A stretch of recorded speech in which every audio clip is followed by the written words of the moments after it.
মহাভারত ভাব, আমাদের ভেতর কত খারাপ গুণ আছে, কত হিংসা, রাগ, অহংকার, কাম, ক্রোধ, লালসা।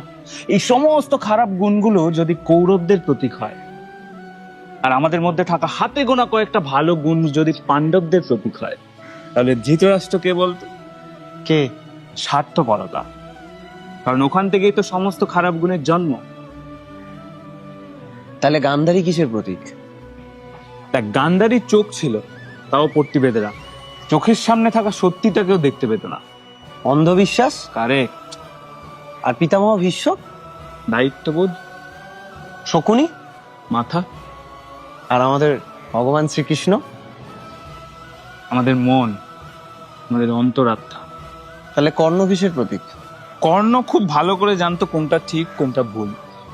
মানে ধর্ম অধর্মের জ্ঞান ওর ছিল, কিন্তু তাও অধর্মের সাথ দিয়েছে।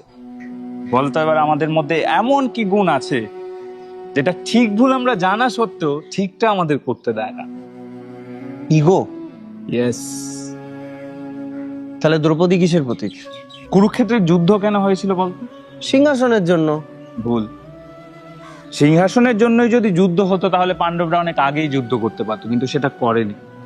করেছে কখন? দ্রৌপদীর বস্ত্র হরণের পর। ইয়েস।